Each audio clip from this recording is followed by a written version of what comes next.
Okay, so hello. Welcome to the stream. We're going to be doing a little bit of YouTube recording today. We're going to be not finishing up, but we're going to be continuing on with Ireland. It has been, I want to say 8 days, 9 days since the last video went up at all on the main channel. I've been very busy, which I apologize for, but also not really because I have stuff to do. Anyways, we're continuing on with Ireland here. We are trying to make sure that not everybody hates us regarding Black Monday. We want to make sure Ulster is not mad. We want to make sure that the general Irish population is not mad. And will we be able to succeed in that? My gut says no. We can do this. Done in 14 days. Got some subsidies. Fantastic. Okay, let's do agricultural output. Everyone just said, you know, insignificant is okay. I think that's fine. I've been insignificant. Statistically speaking, the rest of you are also insignificant. So we're all kind of in the same boat together. Okay, so wait, what is this? Middle Republic Commission Summit, second place agenda chosen. Oh, okay, this is just what happens if you're not Germany and the Middle Europa stuff pops up. Which I could not care less about. What makes an Irishman? The National Development Party, TD, Frank McDormand, has sparked controversy during the debate in the Dáil by criticizing the mandatory teaching the Irish language in schools and the required proficiency in the language to enter into the civil service. Was introduced by Burgoyne in the 1920s. McDormand describes these as being discriminatory towards loyalists and detrimental to the education of Irish children. Denouncing the desire of the government and many of the opposition parties for the complete revival of the Irish language across Ireland, as being impossible and undesirable in consideration of the English language greater influence. In response to claims that the revival of the Irish language was necessary for national independence, McDormand remarked that the nations of America lacked the exclusive language yet possessed full sense of national consciousness defined by popular sovereignty. He finished saying that Ireland is now made up not only of those of the Gaelic tradition, and that should be given some recognition. This statement created outrage among the Gaelic revivalists, and Antas Naisuta see the opportunity to stir up their base and gain support by attacking the National Development Party as the party of West Britons that seek to give more concession to the loyalists. Speaking at a large rally, Ian O'Duffy boasted that Ireland would always be a nation defined by its faith and Gaelic identity, and ridiculed the claims that the mandatory teaching of the Irish and the requirement of the language in their civil service was discriminatory, retorting that the objection by Protestants to such measures only proved them to be untrustworthy and lacking loyalty to the Irish nation. I need to turn on my fan because it's warm in my house. It's already getting that point. It's only like mid-April and it's already too warm. Which I don't know, I can't deal with the warmth. I hate summer. I'm gonna say it. I think it's an unpopular opinion. I am not a summerhead. I like spring. I like fall. Never been a summer man myself. Okay, agricultural benefits. How many days we have left on this? We have 30 days. You're both still insignificant. Okay, could be worse, right? Maybe. So what do we have actually? 30 days. So we can get 14 days in here. So let's do beef and cattle exports. People love cows. This is just an objective fact. People love cows. Northern industrial support. 24 days on you. If we can get everybody to be like neutral, I think that'll be like that's a good number. Neutral. I believe in us. Kind of. I somewhat believe in our ability to not have everybody hate us. A new force awakens! During the past 2 years, rural regions of Ireland, particularly in the western provinces of Connacht and to the south of Leicester, have given rise of a small but well-organized agrarian grassroots movement party, Connacht Taim, under the leadership of Michael Dolan. Derided as a demagogue by his opponents, he became known for his rallies and popular speeches attacking parasitic elements of society, such as politicians, financiers, produce processors, factory input supplier, and on occasion, the Jews. All social conservative views are frequent among Connacht Taim and the supporters. The party's left-leaning economic views, seeking in particular to benefit Ireland's small farmers, have led to a close cooperation with the Labour Party throughout the west of Ireland. Labour Party itself is also seen to support rise following Black Monday, with Labour activism branches increasingly throughout the major cities of Ireland, most notably in Dublin, where Labour politicians regularly address large crowds on the corner of Abbey Street. The speeches regarding slum housing, unemployment, and attacking the Sinn Féin government for the perceived lack of interest in the plight of the Irish worker. Labour's opponents have attempted to stem their rise with the usual red bashing, but Labour leader William O'Brien's staunch efforts to cleanse the party of syndicalist influences and disavow any connection to the syndicalist parties or organizations have rendered such attacks unconvincing for the growing number of the unemployed. Rumors have begun to spread that Dolan and O'Brien have already met privately to agree on the possibility of a coalition between their two parties in the event of success in the next election. And polls have suggested that the rise of discontent among Irish working population following Black Monday might allow a combined Labour and Can Tam alliance to rise from being a minor party in Dáil to a decisive force in Irish politics. I have like a little flake on my glasses. Let me get that. Can I get that off there? Can I do this? Okay, so we have time for one more focus. And who do we aim at? Because right now we are promising and insufficient. I think if we can get like one more of you, if we can have everybody believe that we work for them, like it can't backfire, right? I don't think so. No, obviously we'll never be able to get this. This will never happen. Me with the Orange Order, that's not going to happen either. We don't have time for this. We have 6 days. Okay, everybody's promising. Okay. Promising is good. So we have 6 days left. Now, I don't know if we'll actually have to deal with these in a second. So, you know what? Let's just, for a moment... Actually, when is our election? 37. Okay, so we have time. Let's do... Actually, you know what? Let's just wait a few days. So, how long has this got? 4 days left. Let's see what this does. Like, is this just the end of this mini-game? Okay, Sanikov's declared the Russian state. That's fine. Taken entirely by surprise by the second economic maelstrom which struck Europe, the Irish government has scrambled in the months following the beginning of Black Monday to rescue the country's financial situation from complete collapse and appease loyalist demands to prioritize the salvaging of the Ulster's economy.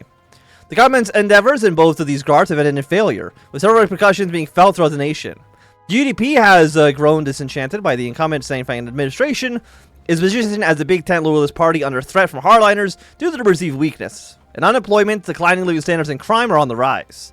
Opposition parties have avidly fanned the flames of public anger, smelling blood in the water. Alarmingly for the future peace on the Isle, many have remarked an upswing in support for Antois Nostiata outside of the party's established strongholds of Munster and predominantly Catholic areas of Ulster. As the dramatic breakdown of pro-German economics, blue shirt protection of protesting farmers, and fear of syndicalist and loyalist upheaval attract a certain number of their radical promises. While Sinn Féin itself, whispers of hostility to Colin's leadership are flourishing, his past achievements on behalf of Ireland's progressively forgotten in light of his bungling management of the crisis. In the eyes of a growing number of the people, both in and out of the ruling party, it would appear that the big fellow was far more suited as a military man than as a statesman. So actually, nobody likes us. Actually, no, loyalists are less mad. So, I mean, that seems okay. I mean, it could be worse. Can't do any of this anymore, but of course we're going to do industrialization. I think you'd be a fool to do anything else. Hey, but we had the Olympics. We won the Olympics! Let's fucking go! Okay, good. Do we actually get an event for the Olympics, or is it just something that happened? Because at least right now, it just seems like it's just something that happened. Okay. Get this out of here. The Le Machant incident. The La Macha. Though Black Monday brought much turmoil, it is cautiously hoped by the government that the crisis would remain the only major issue on their plate as the country recovered. Yet fate is really so kind. Yesterday at approximately 11:27 hours, the Irish naval vessel La Macha experienced a sudden collision from underneath, 58 miles off the coast of Waterford. As it turned out, she happened to collide into the RNS Thetis, belonging to the Union of Britain, and situated outside the British territorial waters. Submerged in the sea, the submarine went unseen by the La Macha that sailed over it until, owing to the poor decision-making of the captain, the submarine surfaced, ramming the Macha. Fortunately, neither incurred serious damage. Both vessels along their crew were saved by a joint rescue operation organized by the Irish Naval Service and the British Navy. This bold cooperation has been heralded as the beginning of a possible warming of Anglo-Irish relations by advocates of the Detente, albeit such sentiments stay firmly in the minority, as the public and government alike anxiously question what the purpose for which a British submarine trespassing Irish territorial waters was in the first place. Hysteric tales of nefarious syndicalist plots already being churned out by the rumor mill. These significant concerns are shared by the German Empire, who have strongly condemned the incident. The Reich Chancellor making a speech in the Reichstag today, denouncing syndicalist aggression. And the German Minister of Dublin has promised us that the Empire's continued backing should the Union of Britain attempt to expand their influence. However, senior diplomats, although grateful for German support, have consulted caution, warning of the risk of sleepwalking into German vassaldom. In their view, Irish national interests lie in steering in the middle of course between the two powers, reaping the benefits of friendship with both, while ensuring that what's best for Ireland is not to be subordinated to the needs of the great powers. Okay, Great Way to the Atlantic has begun. We have new mechanics as well now. So court the Germans, court the British. Nobody should either side have 15 or more points than the other. It'll end the contest. Ireland will be puppeted by them, driving the island into. Okay, so this is actually gonna be we're gonna be put into like a sphere. Okay. Here's my. I don't really want to be a puppet of anybody, right? Like that doesn't seem very nice. Okay, well the government's collapsed. Let me open up my very tiny Dr. Pepper. Because this is some serious shit we're getting into now. Sign final file! While Irish diplomats make efforts to patch up relations with Britain in the wake of the La Mancha incident, the fiasco has already severely alarmed the armed forces and reawoken a long-running debate whether they should prioritize move towards conventional tactics and professionalism like the armies of the continent. Principally, the hair admired by their top brass, or continue to take inspiration from the guerrilla techniques which had proved so effective during the last conflict with the British. Ireland's army originated with the Irish Volunteers, a militia formed to defend the implication of Home Rule, which later rose up against the British during the Easter Rising, reorganized into the Irish Republican Army following the Rising's failure. The IRA fought once more against the British during the War of Independence, winning Irish freedom after 700 years with invaluable German assistance. As a result of this cooperation, and many among their ranks being sent to Germany to learn from the force that had won the Weltkrieg in the decades afterwards, the IRA has become a bastion of Germophilic sentiments. Suspicion of politicians and displeased with the concessions granted to the Loyalists, the IRA has resisted attempts by civilian administration to assert authority over the army, with the soldiery often united more by a feeling of allegiance to their commanders and the abstract idea of the Irish nation than to the state. While they remain loyal so far, this loyalty is a strictly conditional one. And in this time of crisis, any government must tread lightly, lest the officers who regard themselves as the country's true masters feel forced to step in for the good of the Irish Republic. Government will need to decide the approach that it'll take to develop the armed forces. The army has remained loyal to the civilian government of the Republic since independence, but this may change should the government lose control of domestic or foreign affairs. So there is a potential military coup. Okay, so your gateway to the... Okay, so we need to finish you. In order for us to actually kind of maybe lean one way or the other. And presumably... if you courted the British, would probably either lead to a military coup or for us becoming syndicalist, would be my guess. An Olympic endeavor. As the imminent commotion following the fall of Black Monday and the La Mancha incident has died down to an extent, the government is starting to take stock of another extremely significant occasion that has recently occurred, despite its complete overshadowing. 4 weeks ago, this 11th Olympic Games came to a close in our host country, which of course is none other than in Dublin. Ireland's bid to host the Games in the first place was seen as a shot in the dark, but the young republic's relatively neutral international positioning was deemed palatable by the powers that be, and the government, incredibly if not worry, their bid won the day. There's still some calls for the games to have been cancelled, or at least the spending to be drastically cut in the run-up to the games due to budgetary concerns, but the government was consistent in their statement that the money to host the games has already been spent, and the games would go ahead as planned. Once this has been made clear, the people gradually but enthusiastically took to their roles as host, with sporting pursuits and physical feats being held in particularly high regard by the more conservative members of the nationalist movement. The government was especially eager to showcase Ireland as an independent and modern nation. In this, the most prominent ways possible, while still attempting to deal with the ongoing domestic crisis. As a rousing opening ceremony, almost on par with the festivities of the Easter Rising anniversary earlier this year, the games proved to be a complete success. Particularly, pride was taken for the Irish sportsmen, who won far more medals than expected for a small nation. The hosting of the modern Olympics will eventually be deemed a worthwhile undertaking, but not for a feat that the government is looking to repeat anytime soon, given the scale of the efforts involved. I mean, I'll take the 15 political power, for sure. Now, what do we want to do? So, the La Mancha incident, gateway to the Atlantic, professional army, the People's Army. So, what are you? Negative 15% consumer goods? What the hell? And then you add 10%. I mean, a negative 15%. I mean, that seems pretty good. I don't know of those two choices.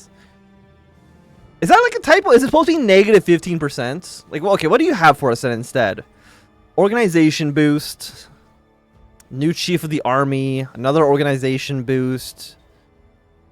Free radio, I guess. So what we get is some good organization boost, and we get assault battalions. Add a penalty, encirclement penalty, attrition goes down. Capture ratio goes up. Our units are faster. Better attacks on urban. I mean, the People's Army just seems better in basically every way. I mean, we don't have as much organization, which sucks. But it's also negative 15% consumer goods. Versus... I mean, you actually use less supplies as well. Like, is this supposed to be in 10%? I mean, I guess we're spending a lot of money on it, so I think the answer is supposed to be yes. But I'm still a little surprised by it, let's just put it that way. Okay, well, this is gateway to the Atlantic. Superior firepower, because I am unoriginal. Okay, everybody's getting more influence. Republicans have won the Serbian election. Good for you, Republicans. You've done it. You've won Serbia. Okay, Romania's in the Belgrade Pact. So war against Bulgaria is going to happen soon. And again, like, we are leaning more towards Germany here. I don't really see a reason why we'd ever probably go with the Entente, because the Entente sucks. Yeah, we're probably going to join the Reichspakt. It just seems the most reasonable course of action. The Orange Terror. Allegation of anti-Catholic discrimination also has been common ever since the partition of Ireland, continuing after its reunification. These claims have grown recently as rumors of a disproportionate number of Catholics being laid off due to the crisis have circulated for months. Dismissed as lies and persecution fantasies by a loyalist, a booklet named The Orange Terror by an unknown author written under the pseudonym Ultak has exposed in detail not only the inequality in the workplace, but also how the causes of the Ulster privileges according increasing powers to the local councils of the 6 county areas, and forbidding the altercation of electoral boundaries, have instead resulted in frequent occurrences of pro-Protestant favoritism, particularly in housing. Though these clauses were intended to prevent the Irish state from discriminating against Protestants and gerrymandering in favor of Catholics, they failed to account for the fact that said boundaries have been manipulated to underrepresent Catholics by former Northern Irish government over the course of 1923 and 24. The public's notoriety has spread rapidly, and sales are soaring, even outside of Ulster, assisting in the rhetoric of the opposition and exonerating Sinn Féin for turning a blind eye to the maltreatment of loyal Irishmen and Irish women in the name of short-term political gain. Okay, everyone's mad at me. Once again, you can't make them happy. So Germany's going to get a little bit more influence here. We can now hoard influence, which is just going to give them more influence, obviously. Can't do this, can't do this. Ancestral ties. We can send more volunteers to America. What do you do for us right now? 75 political power? Okay. I mean, I would like 75 political power. I want to get some advisors. I want to maybe get off civilian economy if possible. There's a lot of good stuff that we can potentially get if we're not on civilian economy. So let's fix that ASAP. Thing is, though, I don't want to become a German puppet. Right? Like, you can see maybe where that would not be the best course of action. Huey Long's been elected president. Decrease the cost of political power. I mean, it costs 10. I don't know if saving 5 political power is worth it at all. Combined total of at least 50 points. So actually, I want them to compete between each other. If they spend longer competing for influence in Ireland, I can play both sides off of each other and use that for my own advantage. Okay, I see where you're going at. So it actually might be worthwhile for me to court the British here, so that Germany doesn't get the extra 15 points that they need. Interesting. Okay, interesting. What do we want here? Piercing sounds fine. We'll take that one. You are garbage, though. I see no reason to ever take you. Naval stuff, attrition. Thing is, like, we don't need to upgrade the military right now. We can wait a little bit. So I'm gonna wait on that. Civilian factories, infrastructure, construction speed, and a research bonus. Another negative 15%? Holy hell. Like, what are we at right now, then? We're at 38. Okay, so we can get that down to... I mean, because we're actually still dealing with Black Monday as well. We might be able to get this down to 0. I believe we can probably get this down to 0. I believe in ourselves. Going to the polls. Just as soon as the hurdles of Black Monday and Macha incident were passed, did a fresh difficulty appear on the horizon of Sinn Féin. This is an obstacle not entirely unexpected, but one which has left a gnaw at the back of every SFTD's mind. Distracted by the hustle and bustle of last year's crisis, while the opposition anxiously waited and prepared the upcoming 1937 Irish general election. Under the current constitution, the terms of president and the maximum term of the Dáil both comprise a period of 4 years, at which point the Dáil must be dissolved and an election will be held within 90 days. As canvassers go door to door, electoral manifestos are drawn up, and posters and speeches are made, many suspect that this election, to be decided on the 14th of February, to be a hotly contested and momentous one. For the longest time in Irish politics, from the pre-independence era until the late 1920s, the trend was for one party to achieve a position of ascendancy above all others, often single-handedly capturing a seat of the bulk of the island. The fortune of the Irish parliamentary party, Sinn Féin and Burga's ill-fated Cum de Torstedt, all follow the pattern until the fall of the Cat Ass's failures brought about a new age. One of political fracturing in which one party alone could no longer wield the ability to command a majority in the Dáil. As Sinn Féin's dethronement appears a possibility, commenters furiously debate the consequences of what that would mean for Ireland's first coalition government. Is this a victory for representative democracy, or is proportional representation bogged down the country down? It all depends on who you ask. You know what? I didn't need more political power. Just fucking shoot me, man. But I will say that's going to be a good time for us to end this episode.